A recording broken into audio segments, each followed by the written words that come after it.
अब हम में से कुछ लोगों को आज भी ये परसेप्शन है कि इंडिया में बहुत सारे लोग वेजिटेरियन हैं और इंडिया एक तरह से बहुत ज़्यादा वेजिटेरियन सेंट्रिक देश है, जो कि कुछ हद तक सही है, वो है भी, लेकिन ये एक आधा सच है। 2005 के आसपास 74% लोग इंडिया के लगभग कभी कभार नॉनवेज खाते थे। ये 2021 तक बढ़कर 80% हो गया जहां लोग कभी कभार नॉनवेज खाते हैं, और साथ ही साथ जिसका वीकली या फिर रेगुलर कंजम्पशन है वो भी इंक्रीज होता जा रहा है। और सबसे इम्पोर्टेंट बात हम ये जानेंगे कि इन 25 सालों में इंडिया की प्लेट में क्या बदला है और आने वाले सालों में क्या बदलने वाला है, आज हम अनकवर करेंगे इस वीडियो में।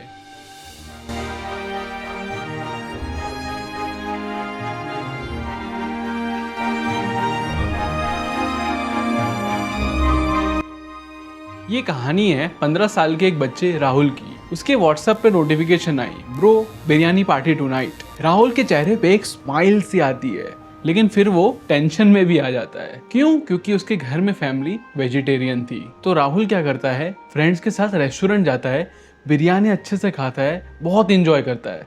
घर आने से पहले माउथ फ्रेशनर खा लेता है, घर में फटाफट आता है, कपड़े चेंज करता है, प्रॉपरली हाथ मुंह धोता है और बोलता है, माँ आज तो एक ही रोटी खाऊंगा क्योंकि आज बाहर कुछ दोस्तों के साथ खा लिया था। वो बोलने के लिए तो बोल देंगे हाँ हम वेजिटेरियन हैं, लेकिन ठीक बिहाइंड द सीन्स वो लोग नॉनवेज खाते हैं।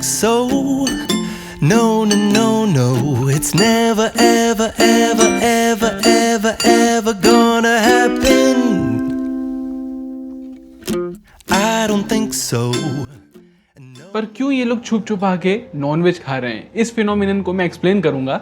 उससे पहले आप इंडिया का मैप देखिए। ये केरला, गोवा, नागालैंड, यहाँ पे meat spending double the vegetarian spending. अगर आप प्रोडक्शन के मामले में देखने जाओ तो वेस्ट बंगाल नंबर 1 है मीट प्रोड्यूसर, 12.262%।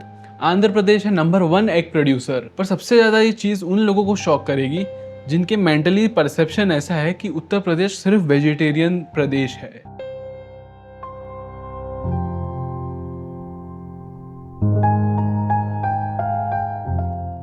पर ये इंडिया का सेकंड लार्जेस्ट मीट प्रोड्यूसर है। और यहाँ पे कौन सा मीट प्रोड्यूस होता है? बफेलो मीट, क्योंकि इंडिया वर्ल्ड का सेकंड लार्जेस्ट मीट प्रोड्यूसर है। अच्छा, ये तो हो गया कंजप्शन और प्रोडक्शन, लेकिन ऐसे भी तो कई स्टेट होंगे जहाँ पे वेजिटेरियनिज्म ज़्यादा हो नॉनवेज के कंपैरिजन में। और दूसरा, एक स्टेट का नाम सुन के तो मैं भी थोड़ा सा सरप्राइज हुआ था, क्योंकि मेरा परसेप्शन भी इस स्टेट को लेके थोड़ा सा नॉन वेजिटेरियन साइड पे था। राजस्थान 71% वेजिटेरियंस, हरियाणा 69%, गुजरात 62% और पंजाब, जिसे मैं नॉनवेज स्टेट समझ रहा था, वो है 59%, followed by Madhya Pradesh 47 to 55%। आप में से ऐसे कुछ लोग सोच रहे होंगे कि ये लोग तो अमीर और मिडिल क्लास लोग खा रहे होंगे, अरे जिनके पास पैसे ही नहीं है तो वो कहाँ से नॉनवेज खाएंगे। तो रिसेंट सर्वे ने शो किया है कि अमीर लोग मेजर कंट्रीब्यूशन तो इस मीट को खाने के लिए रखते हैं, लेकिन जो 20% पुअरेस्ट हाउस होल्ड है इंडिया में, वो लोग अपना खाना डाइवर्सिफाई कर रहे हैं। यानी वो लोग भी एग, फिश, मीट वगैरह वो लोग भी धीरे धीरे अपने खाने में उसका इंक्लूजन कर रहे हैं। अच्छा, हम में से ऐसे कुछ लोग भी सोच रहे होंगे कि अरे इंडिया कहाँ जा रहा है, धीरे धीरे लोग नॉनवेज खाना स्टार्ट कर दे रहे हैं, क्या होगा इस देश का। लेकिन मैं आपको बता दूं कि ये रीसेंट फिनोमिना नहीं है। आज से हजारों साल पहले 1500 BC वैदिक पीरियड में मीट तो नॉर्मली खाया जाता था। और ऑब्वियस सी बात है, जहाँ पे एग्रीकल्चर बहुत ज़्यादा एक्सेसिबल ना हो, इतना अनप्रिडिक्टेबल क्लाइमेट हो और उस टाइम पे वॉर्स इतनी ज़्यादा हो रही हो, तो जाहिर सी बात है मीट कंजप्शन उस टाइम होगा ही ज़्यादा। और इवन महाभारत में भी मीट कंजप्शन का मेंशन है। लेकिन उस टाइम पे भी बहुत सारे लोग वेजिटेरियन थे। लेकिन वेजिटेरियनिज्म का सबसे ज़्यादा इम्पैक्ट तब हुआ जब बुद्धिज़्म और जैनिज्म अहिंसा का कॉन्सेप्ट लेके आए। स्लोली जो हायर कास्ट थे उन्होंने इस वेजिटेरियनिज्म को एडॉप्ट किया as a symbol of purity. फिर 1526 में मुगल्स आए, वो अपने साथ कबाब, बिरयानी वगैरह जैसी डिशेस लाए और साथ में कुछ नॉनवेज पकाने की टेक्निक्स भी अपने साथ लेकर आए। अब आगे चल के क्या होता है कि 18 से 20 सेंचुरी में ब्रिटिशर्स भी आते हैं और ये तो अपने साथ मीट लाते हैं, साथ ही साथ डाइनिंग एटिकेट्स, डाइनिंग टेबल, ये सारी चीज़ें अपने साथ लेके आते हैं। और ये लोग मीट को इस तरह से प्रमोट करते हैं जैसे कि अगर आप मीट खा रहे हैं तभी आप मॉडर्न हैं, तभी आप वेस्टर्नाइजेशन है, तभी आप इंटेलेक्चुअल हैं।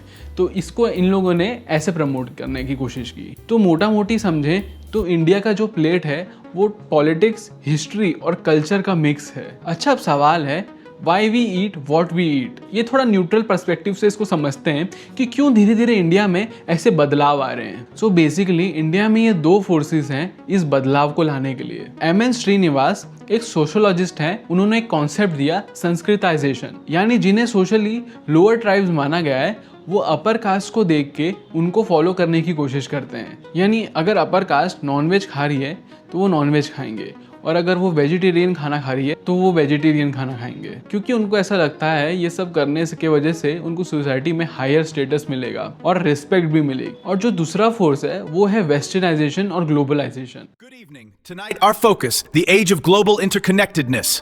From economic policy to cultural exchange, is reshaping our world at an unprecedented pace.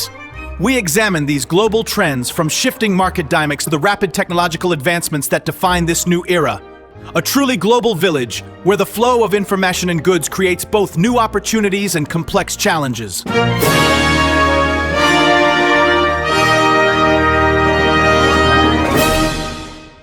यानी मॉडर्न यूथ के लिए meat is equal to freedom, freedom is equal to global identity, और ग्लोबल आइडेंटिटी यानी अपने फ्रेंड्स के बीच में अपने आप को और ज्यादा मॉडर्न और प्रोग्रेसिव समझना। बट सिर्फ ये नहीं है, वर्कआउट जिम कल्चर बढ़ने के कारण धीरे धीरे प्रोटीन अवेयरनेस भी बढ़ रहा है, जो आने वाले टाइम में 2030 तक ये प्रोटीन मार्केट $4 बिलियन के आसपास तक का हो सकता है। और सोशल कंडीशनिंग भी एक रीज़न है। कभी ना कभी आप अगर वेजिटेरियन हैं तो ये आपने ज़रूर अपने फ्रेंड्स के बीच में बैठ के सुना होगा कि अरे ये तो घास फूस खाने वाला आदमी है, ये कहाँ इसको ये सब मीट वीट डाइजेस्ट होगा। असली मर्द तो वो होते हैं जो नॉनवेज खाते हैं, वो है असली मर्द। लेकिन वहीं उन्हीं लोगों से कोई वेजिटेरियन लड़की पूछ ले कि क्या आप वेजिटेरियन हैं, तो वो वहीं हिरन बन जाएंगे। क्योंकि मैंने वीडियो के जैसे स्टार्टिंग में बोला था कि बहुत से लोग अपनी नॉनवेज आइडेंटिटी को हाइड रखना पसंद करते हैं। 2024 में जोमेटो पे 9 करोड़ से ज्यादा बिरयानी ऑर्डर्स आए, मतलब हर सेकंड 3 बिरयानी ऑर्डर्स हो रही थी। अब इन एप्स की वजह से क्या हुआ कि जितना भी सोशल बैरियर था वो सब कुछ हट चुका है। अब पहले नॉनवेज लेने के लिए रेस्टोरेंट में घुसना पड़ता था और डर रहता था कि कोई आजू बाजू पहचान वाला देख तो नहीं रहा है, लेकिन वही लोग अब बिना रेस्टोरेंट में गए घर में ऑर्डर ले लेते हैं। मैं आप एक अपना पर्सनल इंसिडेंट शेयर करता हूँ। मैं कुछ दिन पहले एक एग की स्टॉल पे गया, मैं एग खा रहा था, तभी उस दौरान एक फैक्ट्री से वहाँ पे वर्कर आए। उन्होंने बोला कि भाई मेरे को बॉयल अंडे दे देना, और उस आदमी ने पार्सल करा एक ट्रांसपेरेंट प्लास्टिक की थैली में। जब वो वर्कर लेने गया तो वो रुक गया और धीरे आवाज में बोलता है, भाई इसको ब्लैक थैली में कर देना पार्सल। यानी हमें शर्म भी आ रही है कि जैसे कि कोई हम गुनाह कर रहे हैं। इसलिए क्लाउड किचन जैसे कॉन्सेप्ट भी बूम कर रहे हैं। Rebel food, biryani by kilo जैसे ब्रांड स्ट्रीट फ्रंट में लोकेशन की जरूरत ही नहीं, सब कुछ ऑनलाइन है। पर ये जितना कुछ सब कुछ सिंपल दिख रहा है उतना है नहीं। एक गवर्नमेंट स्कीम है पीएम पोषण शक्ति निर्माण। ये एक ऐसी स्कीम है जहां मैसिव स्कूल फीडिंग प्रोग्राम चलाया जाता है। 120 मिलियन बच्चे इस स्कीम के अंडर आते हैं। लेकिन क्यों? ताकि माल न्यूट्रिशन हटा सके, बच्चे स्कूल अटेंड करें और कोई बच्चा भूखा ना हो। बट इसे एक एग्जाम्पल के तौर पे समझते हैं। जैसे कि महाराष्ट्र गवर्नमेंट ने 50 करोड़ की फंडिंग इसमें कट कर दी, ये बोल के कि एक्स कम्युनिटी की फीलिंग्स को नजर में रखते हुए और कुछ बजट के वजह से हटाया जा रहा है। गुजरात और यूपी जैसे स्टेट में मीट कार्ट को ओपन में रखना बैन है। बट मेरा मानना यह है किसी भी फूड बिजनेस के आसपास हाइजीन और स्ट्रिक्ट रेगुलेशन को इम्पोज करना बहुत जरूरी है। तो नॉनवेज खाना सिर्फ पॉलिटिकल स्टेटमेंट नहीं बल्कि एक आइडियोलॉजी भी है। तो आपको क्या लगता है कि क्या है फ्यूचर इस नॉनवेज खाने का? पर जैसे कि मैंने आपको बताया कि इंडिया बफेलो मीट का बहुत बड़ा एक्सपोर्टर है, लेकिन आपको जान के हैरानी होगी कि इन बफेलोज के जो खाना उगता है यानी उनका जो फॉडर है उसको उगाने के लिए डेली 1.08 ट्रिलियन लीटर्स वाटर चाहिए होता है पूरे इंडिया के अंदर। और सिर्फ इनका फॉडर, इरिगेशन, ड्रिंकिंग, बाथिंग सब मिला के हर एक भैंस पे 1000 से 1800 लीटर डेली पानी खर्च किया जाता है। इंडिया का कार्बन एमिशन कम करने का सपना है, वहीं मीट प्रोडक्शन के साथ भी पॉल्यूशन भी बढ़ेगा। और यही बात इंडिया के लिए और हमारे लिए कंसर्निंग होनी चाहिए। राहुल इवेंचुअली अपने फैमिली को बता देता है कि वो नॉनवेज खा रहा है।